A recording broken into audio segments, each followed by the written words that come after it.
Yeah, yeah, yeah, yeah. Because I'm happy. I'm a Muslim, that's what makes me happy, and that's the truth. Can we have the next question from the brother? Yes, thank you for the wonderful talk. My name is Shai.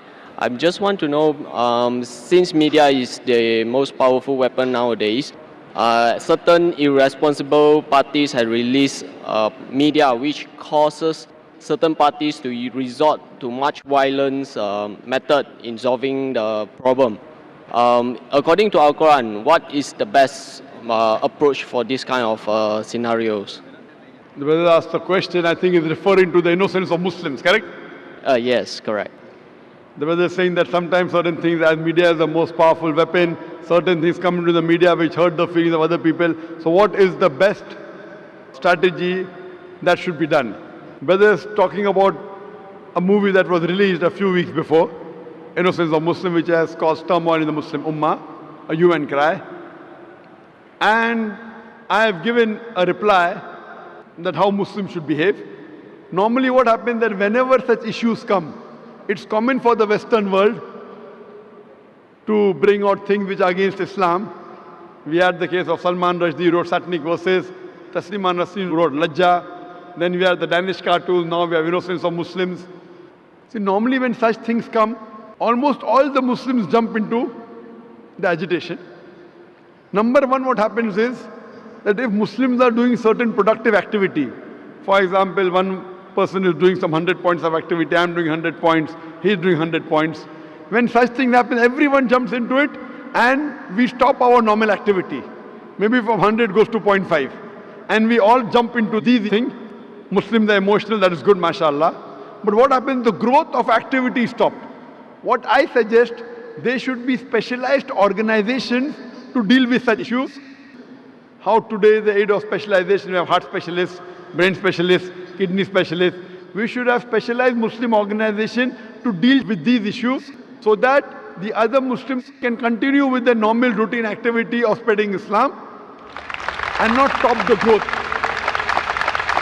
For this, I suggested 6 strategies. Number one, what I suggest is there should be a battery of international lawyers.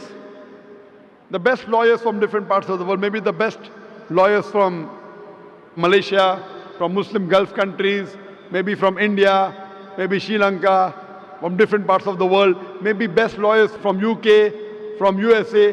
Whenever such things happen, we should file a case in the International Court of Law. I don't believe we will get justice. I know the International Court of Law is far away from justice, especially where Muslims are concerned. But at least we will put our point through. Have the best of lawyers. The person who has done the act, he should be brought to task. Even if the law will not punish him, but he'll have a hell of a time replying to it. Number one, we should have battery of international top lawyers. If required, we should hire even non-Muslim lawyers. Put a case in the International Court of Law, point number one.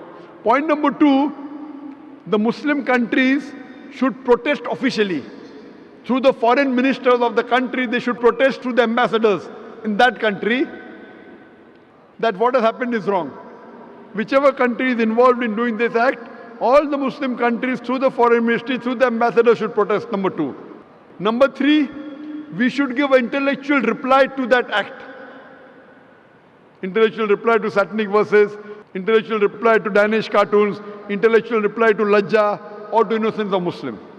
Strategy number 4, if we know the country involved in the act, if we know there is a dealing with the Muslim countries, there should be a ban in importing their products. The best example is during Danish cartoons, Denmark wasn't interested in listening to Muslims. So all the Gulf countries got together and they said, we banned the products of Denmark. They went in a loss of more than $1 billion. Then they wanted to sit across the table. Put a sanction against that country. If you believe in freedom of speech, we believe in freedom of using what we want. It's our wish whether we want to use Danish products or not. The moment there was a sanction against the Danish products, Denmark wanted to talk to the Muslims.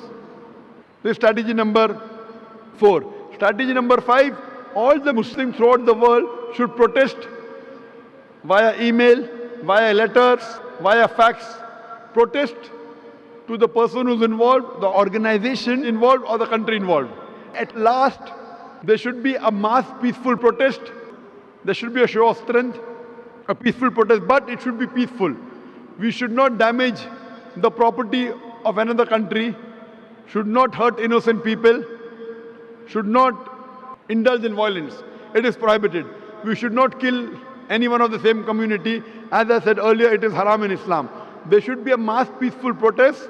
A show of strength should be there. Millions of people should gather together, but it should be a peaceful march. We should not indulge in violence. If Muslims get together and do it intellectually, inshallah, we can give a fitting reply to such things. Hope that answers the question. Thank you. Let me tell you about my happiness. I get my happiness from Islam. It makes me kind and a better human.